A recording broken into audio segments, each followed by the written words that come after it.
Government ने biggest insurer के IPO लाने की तैयारी कर ली है। जी हाँ, मैं एलआईसी के आईपीओ के बारे में बात कर रहा हूं। आइए कुछ पॉइंट्स के थ्रू हम एलआईसी के कुछ अपडेट्स को समझते हैं।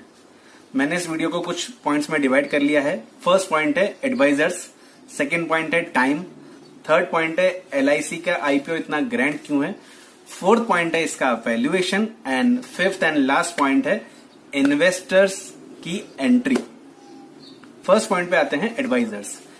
गवर्नमेंट ने इस आईपीओ के लिए, क्योंकि इतना ग्रैंड है, इसके लिए एडलवाइस और डिलॉयट दोनों का सिलेक्शन किया है और उन दोनों को उनके कस्टमर रीच और कस्टमर अप्रोच के बेसिस पर और पास्ट उनके ह्यूज एक्सपीरियंस के बेसिस पर सेलेक्ट किया है।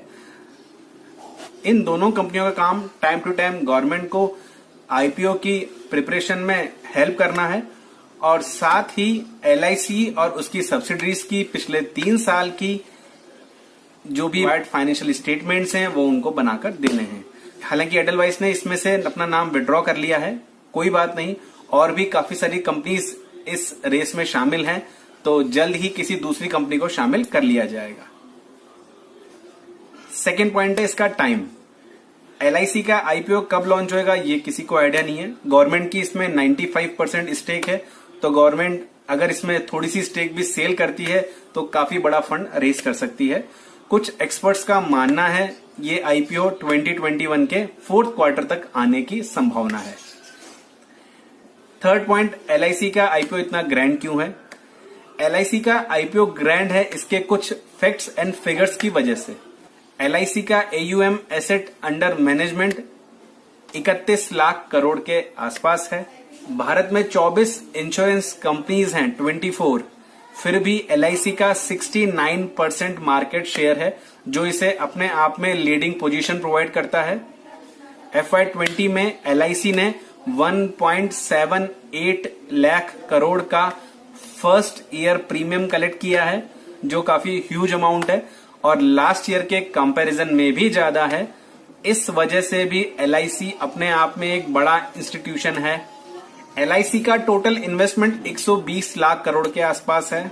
इसका total net premium top 3 listed insurance company ICICI Prudential, HDFC life and SBI life के टोटल के 3 गुने के बराबर है।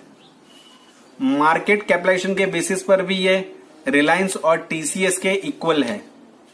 कुछ एक्सपर्ट्स का मानना है कि गवर्नमेंट अगर इसमें फंड राइज करके जो फंड कलेक्ट करेगी उसे इंफ्रास्ट्रक्चर में डेवलपमेंट के लिए यूज करेगी या फिर उस फंड से अपने डेफिसिट को भी फिल कर सकती है। नेक्स्ट पॉइंट है वैल्यूएशन।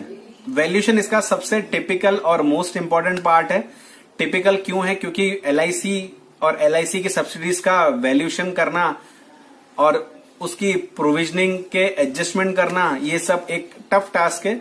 फिर भी कुछ एक्सपर्ट्स ने इसके करंट एयूएम और फ्यूचर ग्रोथ के बेसिस पर इसका वैल्यूएशन 8 लाख करोड़ के आसपास बताया है।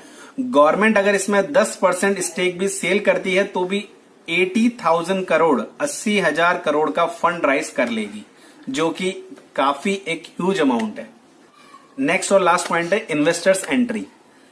इस आईपीओ के आने के बाद से ऐसा अनुमान लगाया जा रहा है कि 20 करोड़ इन्वेस्टर शामिल हो सकते हैं। ऐसा क्यों कहा जा रहा है?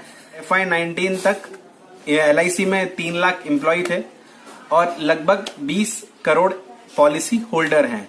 कुछ एक्सपर्ट्स का गवर्नमेंट को यह सजेशन है कि अगर आप एलआईसी आईपीओ में एम्प्लॉयज और यूनिट होल्डर्स के लिए कुछ रिजर्वेशन या डिस्काउंट का प्रोविजन रख दें तो उन लोगों का इंटरेस्ट इस आईपीओ में काफी इंक्रीज हो जाएगा, जिसकी वजह से शायद अभी तक इंडिया में 4 करोड़ डीमैट अकाउंट है जो बढ़कर 24 करोड़ हो सकते हैं, क्योंकि 20 करोड़ पॉलिसी होल्डर भी एलआईसी के आईपीओ में शामिल हो सकते हैं। तो इस तरह एलआईसी के आईपीओ के कुछ इंपॉर्टेंट अपडेट्स मैंने आपको दे दिए। आई होप आप समझ गए होंगे ये आईपीओ इतना ग्रैंड क्यों है और इतना खास क्यों है। मिलता हूं अगली बार आपसे एक नए वीडियो में। नमस्कार।